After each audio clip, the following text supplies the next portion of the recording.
بہارے رمضان۔ باللہ من الشیطان الرجیم، بسم اللہ الرحمن الرحیم۔ اللہم صلی علی سیدنا و مولانا محمد وعلی آل سیدنا و مولانا محمد وبارک وسلم وصلی علیہ۔ ناظرین مکرم، آپ کا میزبان شمس الرحمن رمضان المبارک کی خصوصی بہار رمضان لے کے آپ کی خدمت میں حاضر ہے اور آج کے اس پروگرام میں آپ کا خیر مقدم کرتا ہے۔ ناظرین مکرم، رمضان المبارک کی خوبصورت گھڑیاں اپنی رحمت افشانی کرتے ہوئے گزر رہی ہیں اور رب کی رحمتوں کا نزول ہو رہا ہے۔ اسی پرکیف گھڑیوں کے اندر، رحمتوں کے نزول کے اندر، روزانہ کی بنیاد پہ آج پھر ہمارے اسٹوڈیو کے اندر ایک مقرب نوجوان مقتدر عالم دین، میری مراد حضرت علامہ محمد بلال اسلم صاحب، ہم آپ کو اپنے پروگرام میں خیر مقدم کرتے ہیں اور دل کی اتھا گہرائیوں سے آپ کا خوش آمدید کہتے ہیں۔ بھمبر آزاد کشمیر مدارہ کے مدرس بھی ہیں اور الحمدللہ تدریسی فرائض سر انجام دے رہے ہیں۔ میری بائیں جانب جناب محترم حافظ فرحان ظہور صاحب، حضور علیہ الصلوۃ والسلام کی بارگاہ میں مدح سرائی کے حوالہ سے اللہ نے انہیں بڑی خوبصورت اور دل آویز آواز سے نوازا ہے۔ بسم اللہ حافظ صاحب، اب حضور کی نعت سے ہماری بزم کا آغاز کریں۔ بسم اللہ۔ گل باقی رہے گا نہ چمن رہ جائے گا، بس رسول اللہ کا دین حسن رہ جائے گا۔ ہم سفیر و بار میں ہے کوئی دم کا چہچہا، سبحان اللہ، سبحان اللہ۔ ہم سفیر و باغ میں ہے کوئی دم کا چہچہا، بلبلیں اڑ جائیں گی، سونا چمن رہ جائے گا، بس رسول اللہ کا دین حسن رہ جائے گا۔ اطلس و کم خواب کی پوشاک پر نازاں نہ ہو، اطلس و کم خواب کی پوشاک پر نازاں نہ ہو، اس تنے بے جان پر حاکی کفن رہ جائے گا، بس رسول اللہ کا دین حسن رہ جائے گا۔ جو پڑے گا صاحب لولاک کے اوپر درود، سبحان اللہ۔ جو پڑے گا صاحب لولاک کے اوپر درود، آگ سے محفوظ اس کا بدن رہ جائے گا.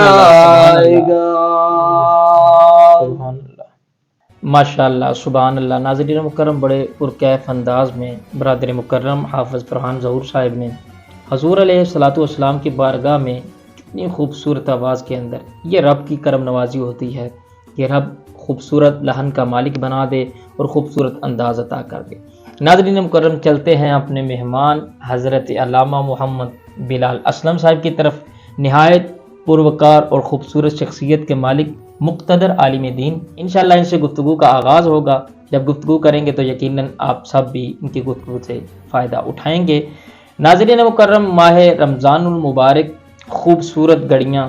ان گھڑیوں کے اندر رب کو راضی کرنے کے بڑے آسان نسخے ہیں. آج کا بڑا ہی چنیدہ موضوع ہے توبہ. توبہ کسے کہتے ہیں، اس حوالہ سے گفتگو ہوگی. قرآنی آیات، ان سے استدلال کیا جائے گا، حضور کے فرامین سے استدلال کیا جائے گا. چلتے ہیں اپنے مہمان کی طرف. سب سے پہلے تو علامہ بلال صاحب، آپ کو اپنے پروگرام میں ہم خوش آمدید کہتے ہیں اور آپ کا خیر مقدم کرتے ہیں.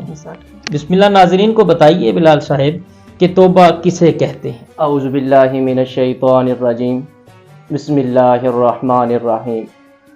سب سے پہلے تو برادر مکرم شمس الرحمان چشتی صاحب، میں آپ کا دلی طور پہ ممنون ہوں اللہ آپ کو سلامت کہ آپ نے یہ جو محبتوں والا سلسلہ ہے بہار رمضان کے نام سے جو موسوم ہے، آپ نے اس کے اندر ہمیں دعوت شرکت دی.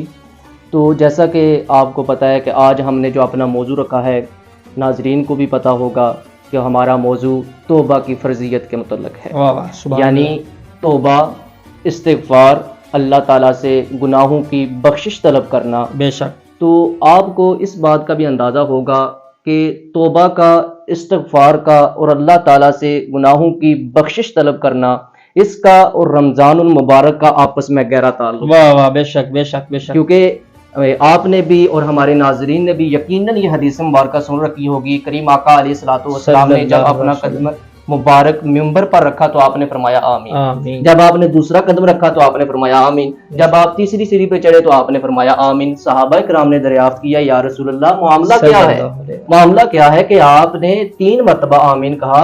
تو اس میں سے جو پہلی مرتبہ آپ نے کہا تو حضور نبی کریم صلی اللہ تعالیٰ علیہ وسلم نے ارشاد فرمایا، اے صحابہ، جبرائیل علیہ السلام میرے پاس آئے. واہ واہ، سبحان جبرائیل علیہ السلام میرے واہ. پاس آئے تھے. انہوں نے آ کے مجھے کہا، اے اللہ کے نبی، بد نصیب ہے وہ شخص جس نے رمضان المبارک کو پایا اور اپنی بخشش نہ کروا. اللہ اکبر. رمضان المبارک کو پایا اور اپنی بخشش نہ کروا سکا. تو اس سے ہمیں پتہ چلتا ہے کہ توبہ کا، استغفار کا اور اللہ تعالیٰ سے اپنے گناہوں کی بخشش طلب کرنا، اس کا رمضان مبارک کے ساتھ ایک گہرا تعلق. واہ واہ، سبحان اللہ. تو سب سے پہلے ہم یہ سمجھنے کی کوشش کریں گے کہ توبہ کہتے کسے ہیں. بے شک. عربی زبان میں آبا یعوب اوبن اور تابا یتوب توبن، یہ بڑے قریب کے الفاظ ہیں. ان کا معنی ہے کہ پلٹ آنا، لوٹ آنا، رجوع کرنا، یعنی اللہ تعالیٰ کی طرف اپنا رخ کرنا.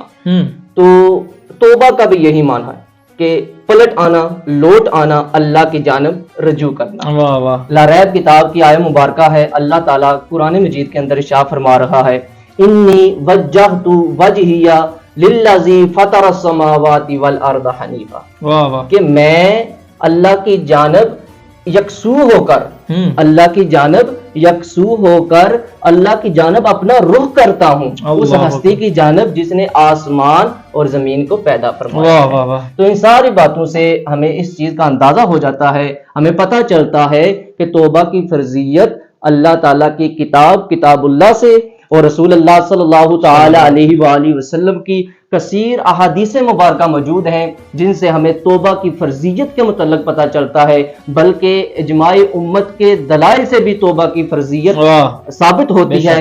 لیکن شرط یہ ہے کہ توبہ ہماری جو سچے دل کے ساتھ ہو، صدقے دل کے ساتھ ہو، پھر ہماری توبہ قبول کی جائے گی. کیونکہ حضور کی حدیث مبارکہ ہے، انما الاعمال بالنیات، اعمال کا دار و مدار نیتوں کے اوپر ہے. اسی طرح ایک اور حدیث مبارکہ ہے، بڑی پیاری حدیث مبارکہ ہے، ان ابی ہریرہ عبد الرحمن بن صخر قال قال رسول اللہ صلی اللہ تعالی علیہ وآلہ وسلم ان اللہ لا ينظر الى اجسامکم ولا الى صورکم وَلَٰكِن يَنظُرُ إِلَىٰ قُلُوبِكُمْ۔ واہ واہ، حضرت عبد الرحمن بن صخر، آپ کا جو اصل نام ہے وہ عبد الرحمن بن صخر ہے لیکن ابو ہریرہ کے نام سے مشہور ہے۔ واہ واہ بیان واہ، کرتے ہیں کہ سبحان رسول اللہ صلی اللہ تعالی علیہ وآلہ وسلم نے ارشاد فرمایا کہ اللہ تعالیٰ تمہارے جسموں کی طرف نہیں دیکھتا۔ واہ واہ، ان اللہ لا ينظر الى اجسامکم، اللہ تعالیٰ تمہارے جسموں کی طرف نہیں دیکھتا، ولا الى صورکم، اور نہ ہی اللہ تمہاری صورتوں کی طرف دیکھتا بے ہے، شک، بے شک۔ وَلَٰكِن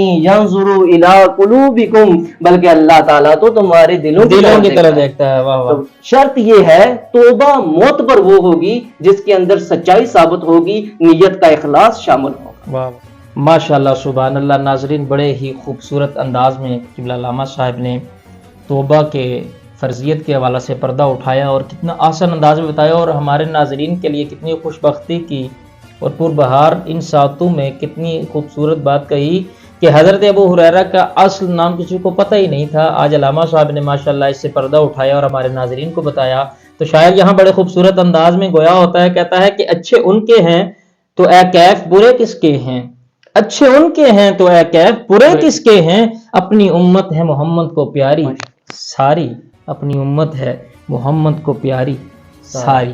ناظرین مکرم، حضور علیہ الصلوۃ والسلام کی احادیث اور قرآنی آیات سے استدلال کرتے ہوئے ہم مزید بلال صاحب کی طرف بڑھتے ہیں کہ قبلہ علامہ صاحب مزید حضور علیہ الصلوۃ والسلام کے فرامین سے اور قرآن نے لا ریب کی آیات بینات سے توبہ کے حوالہ سے اور توبہ کرنے والے کے حوالہ سے گفتگو قرآن مجید کے اندر کریم قادر مطلق نے بارہا جگہوں پہ یہ ارشاد فرمایا ہے جہاں پہ اللہ تعالیٰ نے توبہ کی اور استغفار کی، اپنے بندوں کو اللہ تعالیٰ نے حکم ارشاد فرمایا ہے۔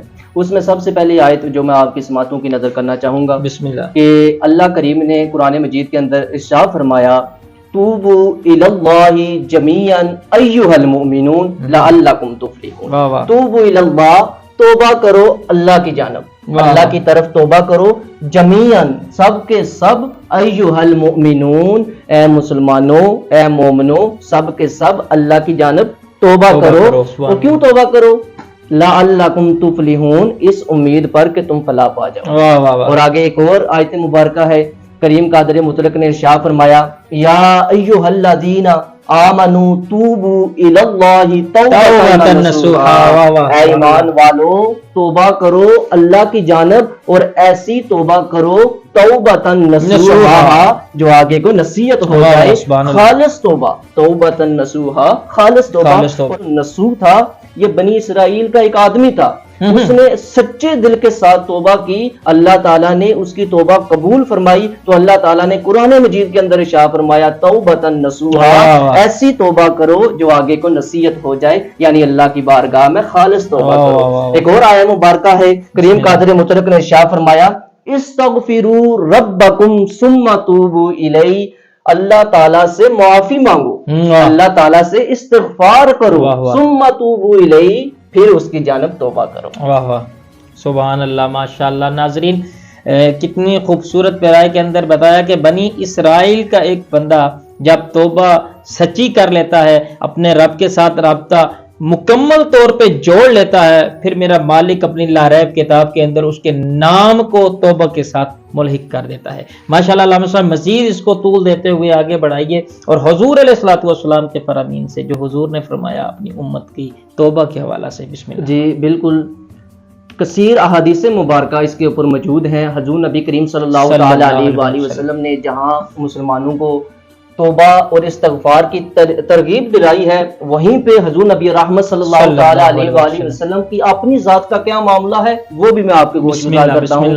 حضرت ابو ہریرہ اس حدیث مبارکہ کے راوی ہیں، بیان کرتے ہیں رسول اللہ صلی اللہ تعالی علیہ وآلہ وسلم نے ارشاد فرمایا واللہ، اللہ کی قسم، میں دن میں 70 مرتبہ استغفار کرتا ہوں۔ حضور نبی رحمت صلی اللہ تعالی علیہ وآلہ وسلم نے فرمایا میں دن میں 70 مرتبہ استغفار کرتا ہوں، اور ایک روایت میں ہے حضور نے فرمایا میں 100 مرتبہ استغفار کرتا ہوں۔ اللہ اکبر۔ تو یہاں جو ناظرین کرام سمجھنے والی بات ہے وہ یہ ہے کہ حضور نبی رحمت علیہ تحیت و ثنا، آپ تو خطاؤں سے مبرہ ہیں، آپ تو گناہوں سے پاک ہیں، اس کے باوجود اللہ کریم عز و جل کے ساتھ اتنا مضبوط اور گہرا تعلق ہے کہ ایک دن میں حضور نبی رحمت علیہ تحیت و ثنا 70 مرتبہ یا 100 مرتبہ استغفار کر رہے ہیں۔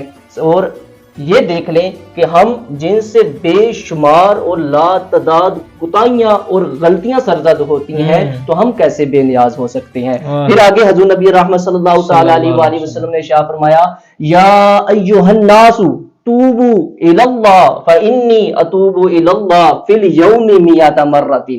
نبی رحمت صلی اللہ تعالی علیہ وآلہ وسلم نے ارشاد فرمایا یا ایھا الناس توبوا الی اللہ، اے لوگو اللہ کی جانب توبہ کرو، فإنی اتوب الی اللہ، میں بھی اللہ کی جانب توبہ کرتا ہوں. پھر حضور نے اس کی تعداد بتائی، حضور نے فرمایا فی الیوم 100 مرۃ، ایک دن میں 100 مرتبہ میں استغفار کرتا ہوں. تو برادران اسلام، اسی طرح ایک اور حدیث مبارکہ حضور نبی رحمت صلی اللہ تعالی علیہ وآلہ وسلم حضرت ابو حمزہ انس بن مالک جو حضور کے خدمت گزار ہیں وہ روایت کرتے ہیں کہ حضور نبی رحمت صلی اللہ تعالی علیہ وآلہ وسلم نے ارشاد فرمایا کہ اللہ تعالیٰ اپنے بندے کی توبہ کرنے سے اتنا خوش ہوتا ہے. اللہ تعالیٰ ایک بندہ جب سچے دل کے ساتھ توبہ کرتا ہے تو اللہ تعالیٰ کو اس کی توبہ کرنا اتنا محبوب ہوتا ہے کہ جتنا ایک آدمی اپنے اونٹ کو گھنے جنگل کے اندر گم کر دے اور وہ پھر اپنے اونٹ کو پا لے. یعنی اس کا اونٹ ایک جنگل میں گم ہو چکا ہے لیکن پھر اسے وہ اونٹ مل جائے، جتنی خوشی اس آدمی کی ہوتی ہے اتنی خوشی اللہ تعالیٰ کو توبہ کرنے والے انسان سے ہوتی ہے. واہ واہ واہ واہ. ناظرین، کتنے خوبصورت پیرائے کے اندر میرے اور آپ کے لجپال آقا نے ہماری کیسی لجپالی کی ہے، کتنی کرم نوازی کی ہے، کتنی ہم پہ اپنی کرم نوازیوں کی نوازشات کی ہیں، اور کتنے خوبصورت اور احسن انداز میں ہمیں بتایا بھی لوگوں میں نبیوں کا امام سلطان ہو کر، میں امام الانبیاء ہو کر، میں خاتم النبیین ہو کر اگر اللہ کی بارگاہ میں استغفار کرتا ہوں، توبہ کے لیے اپنی نظریں اور اپنا سر جھکاتا ہوں، تو خود سوچئے ہم کس ڈگر پہ کھڑے ہیں. کائنات کی سب سے خوبصورت شخصیت جس کے لیے ساری کائنات کا نظام سجایا گیا. ناظرین مکرم، یہ دل کے کانوں سے سننے والی باتیں ہیں اور ان پہ عمل کرنا چاہیے. ہم دعا کو ہیں کہ آپ اور ہم مل کے، آپ میں سے ایک بھی بندہ اس کام پہ لگ گیا تو یقیناً ہماری عاقبت سنور جائے گی. ہم اپنے پروگرام کا اختتامی سفر طے کرتے ہیں اور علامہ صاحب سے کچھ اسی توبہ کے حوالہ سے، جس بندے نے توبہ کی اور پھر میرے رب کی اس پہ کتنی کرم نوازیاں ہوئی، اس حوالہ سے کوئی آپ ہمیں ایمان افروز اور ہمارے ناظرین کو واقعہ بتائیے، پھر اسی کے ساتھ انشاءاللہ ہم اپنے پروگرام کو وائنڈ اپ کریں. علامہ صاحب کی طرف بڑھتے ہیں. جی بسم اللہ. جی بسم اللہ الرحمن الرحیم. بالکل ایسی کہ حضرت عمر بن خطاب اس حدیث مبارکہ کے راوی ہیں. بسم اللہ. اور بنی اسرائیل کا ایک واقعہ ہے، ایک شخص کا واقعہ ہے، کفل اس کا نام ہے. تو حضرت عمر بن خطاب فرماتے ہیں کہ رسول اللہ صلی اللہ تعالی علیہ وآلہ وسلم نے 7 مرتبہ سے زیادہ ہمیں یہ جو واقعہ ہے حضور نے ہمارے ساتھ بیان فرمایا. واہ واہ واہ. یعنی فاروق راوی جی وہ راویاں بیان کر رہے ہیں کہ حضور نے 7 مرتبہ سے زیادہ بیان فرمایا. یعنی آپ اس کی اہمیت دیکھ لیں کہ حضور نے 7 مرتبہ سے زیادہ بیان فرمایا. بیان کیا کرتے ہیں؟ حضرت عمر بن خطاب فرماتے ہیں کہ رسول اللہ صلی اللہ تعالی علیہ وآلہ وسلم نے شاہ فرمایا بنی اسرائیل کا ایک آدمی تھا، کفل اس کا نام تھا، اور بے شمار برائیاں اس کے اندر موجود تھیں. کوئی ایسی خواہش نہیں تھی جو اس نے پوری کر نہ رکھی ہو. اس کے پاس ایک عورت آئی، اس نے وہ ضرورت مند تھی، حاجت مند تھی، اس نے چند دیناروں کا تقاضا کیا. کفل کہنے لگا میں دیناروں کا تقاضا تو پورا کر دوں گا لیکن اس کے لیے تمہیں میری کچھ خواہشات ہیں انہیں پورا کرنا ہوگا. تو وہ عورت ضرورت مند تھی، حاجت مند تھی. اس نے کہا چل تو اپنی ضروریات کو پورا کر لیکن 60 دینار مجھے دے دے. جب کفل اس کے قریب ہوا، بدفعلی کرنے لگا تو وہ عورت زارو قطار رونے لگی. عورت زارو قطار رونے لگی. کفل کہنے لگا میں نے تجھے مجبور نہیں کیا، میں نے تو تجھے آفر کیا ہے کہ تو 60 دینار لے لے اور اپنے جسم پر مجھے قدرت دے، میں تیرے ساتھ جو مرضی کروں، لیکن تو خود ہی ہے کہ مجھے قدرت دے کے خود رو رہی ہے. وہ کہنے لگی تھی تو میں ضرورت مند، حاجت مند، اس وجہ سے میں نے تجھ سے دیناروں کا تقاضا کیا اور میں نے تجھے اپنے جسم کے قریب ہونے کی دعوت دی، لیکن حقیقت یہ ہے کہ آج تک میں نے یہ کام نہیں کیا. آج تک میں اس بدفعلی کی مرتکب نہیں ہوئی. تو کفل نے جب یہ سنا، یہ الفاظ اس کے اوپر اتنے اثر کیا، وہ کفل اس سے پیچھے ہٹ گیا اور 60 دینار اسے دیے اور کہا جا، چلی جا، میں نے تجھے معاف کیا اور یہ 60 دینار بھی تو لے جا. پھر حضور نبی رحمت صلی اللہ تعالی علیہ وآلہ وسلم نے شاہ فرمایا اسی رات کفل کا انتقال ہو گیا. کفل وفات پا گیا، وہ اس دنیا سے چلا گیا. لیکن قدرتاً اس کے دروازے کے اوپر لکھا ہوا تھا ان اللہ قد غفر للطفل، تحقیق اللہ تعالیٰ نے طفل کو معاف فرمایا. اللہ اکبر اللہ تعالیٰ نے طفل کو معاف فرمایا. سبحان اللہ. ناظرین مکرم، یہ پچھلی امت کا، بنی اسرائیل کا ایک امتی جب توبہ کرتا ہے اور گناہ سے اپنے ہاتھ کو روک لیتا ہے تو میرا مالک اس نبی کے امتی کو بھی معافی دے کے اس کے مرنے کے بعد بھی بخشش کا پروانہ عطا کرتا ہے. ہم تو امام الانبیاء کے امتی ہیں. ناظرین مکرم، یقیناً ہمارا یہ پروگرام، یہ موضوع آپ کو پسند بھی آیا ہوگا. دعا گو ہوں کہ میرا مالک آپ کو اور ہمیں عمل کی توفیق عطا فرمائے. کل تک کے لیے اپنے میزبان شمس الرحمان کو اجازت دیجیے. کل پھر ملاقات ہوگی. اللہ نگہبان.